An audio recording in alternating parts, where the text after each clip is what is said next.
बहुत ध्यान से सुनना, गूढ़ प्रसंग है। अगर इसे बैठा लिए तो माला माल हो जाओगे। जो नाम अपनी इच्छा से जपा जाता है, सत्संग सुन करके, शास्त्र स्वाध्याय करके, उस नाम को जपते जपते हम पर नाम की कृपा होती है, तब हमें सद्गुरुदेव की प्राप्ति होती है। और जब गुरु प्रदत्त नाम होता है, वो शबीज नाम होता है। गुरु के श्रीमुख से निकला हुआ जो नाम है, जब हम विधि पूर्वक गुरु आज्ञा में रह करके उस नाम का जप करते हैं, गुरु आज्ञा में रह करके, तब उसके अंदर नाम की शक्ति जागृत होती है। नाम की शक्ति जागृत में प्रभाव सद्गुरुदेव का होता है। ध्यान दीजिए, अगर आप स्वेच्छा से नाम जप कर रहे हैं, वो मंगल भवन नाम है, आपका मंगल करेगा, आपके दुरति का पाप का नाश करेगा, आपको सद्गुरु की प्राप्ति कराएगा। वो व्यर्थ नहीं जाएगा, पर उससे दिव्य लीला में आप प्रवेश पा जाएं, असंभव। वो मार्ग ही है। जब सद्गुरुदेव भगवान नाम प्रदान करते हैं और हम उनकी आज्ञा में रहकर नाम जप करते हैं, तो गुरुदेव की शक्ति के प्रभाव से हमारे हृदय में अधिकार बनने लगता है बीज मंत्र प्राप्त करने का। बड़ा सुंदर क्रम है।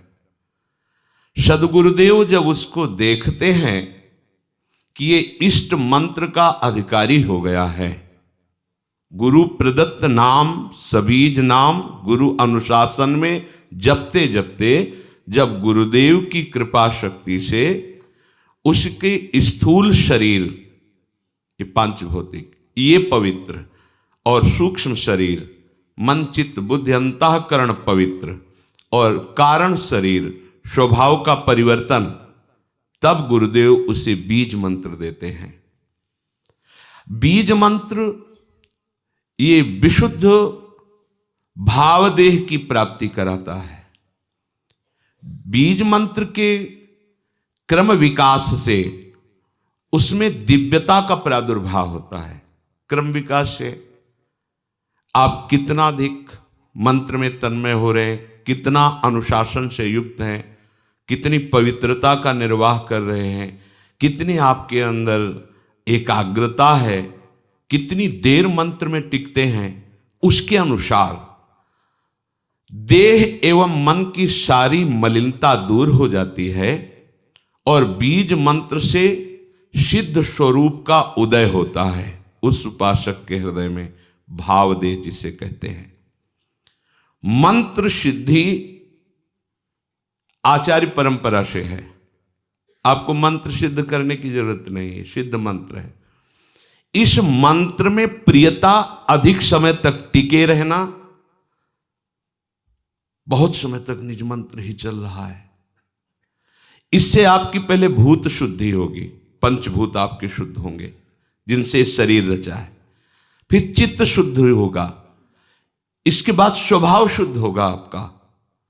वो स्वभाव ही जहां शुद्ध हुआ, ता भावदेह का अनुभव होने लगेगा।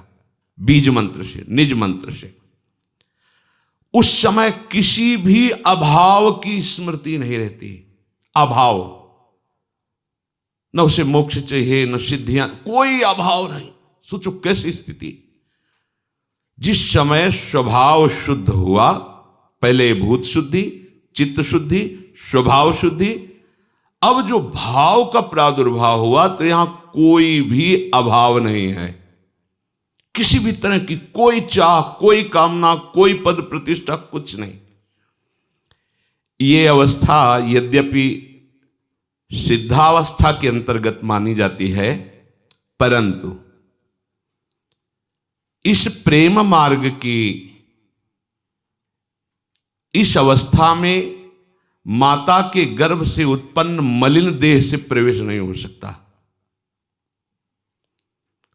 इस देह का राग जब तक है, इसमें जब तक अपनापन है, तब तक आपका निकुंज रस में, देखो कहाँ है,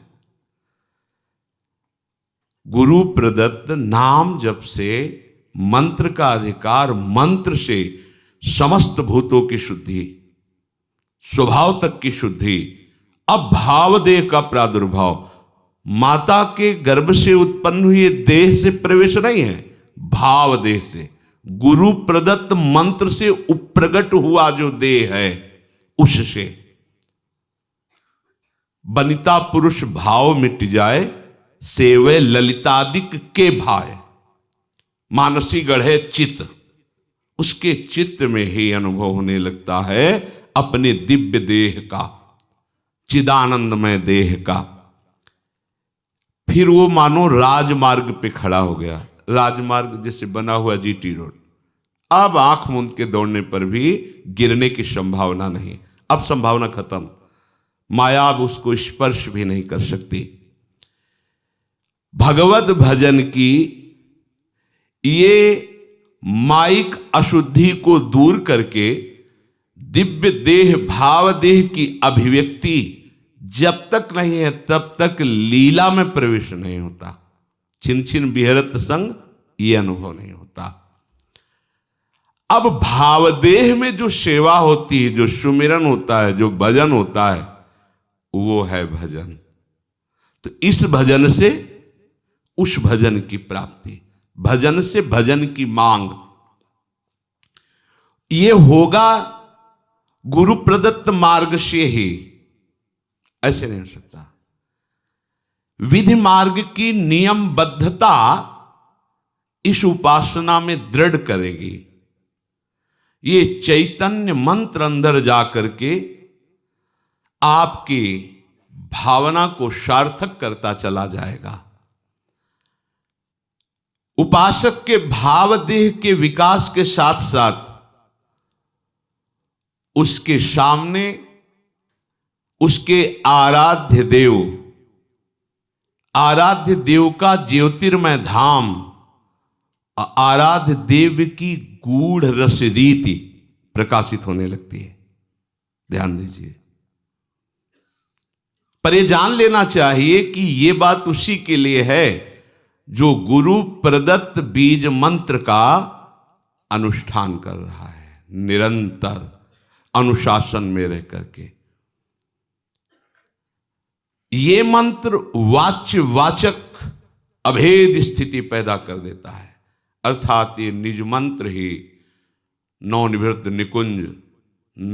निकुंज विलासी युगल सरकार और उनकी आंतरिक प्रीति, मन मन की रुचि जानी, ये सामर्थ्य प्रदान करता है।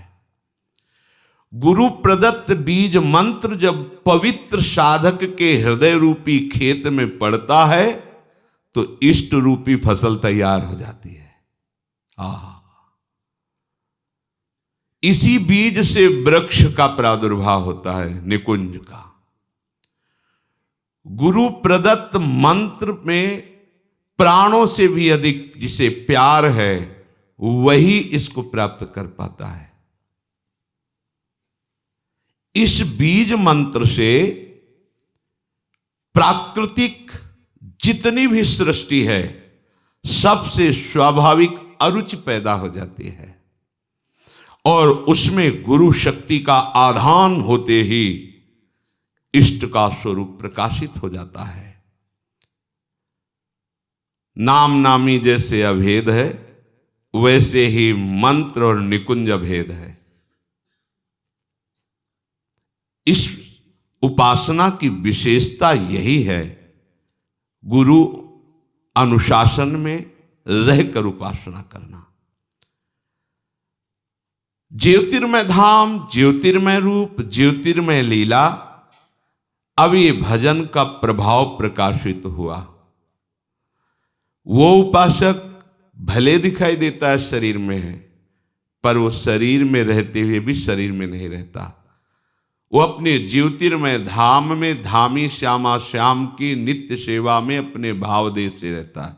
शरीर छूटे या बना रहे इससे कोई फर्क नहीं पड़ता। शरीर रहते ही वो इस अवस्था को प्राप्त हो जाता है। ये प्रेम की चरम अवस्था है। अब ऐसे महापुरुष में और इष्ट में बिल्कुल कोई अंतर नहीं रह जाता। विगलित होकर के एकीभूत हो जाता है। अब वो रस स्वरूप हो जाता है।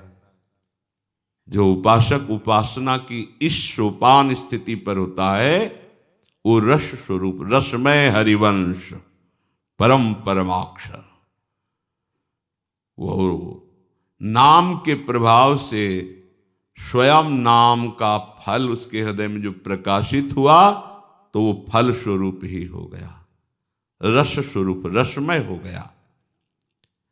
ये प्रेम की महाअद्वैत स्थिति है।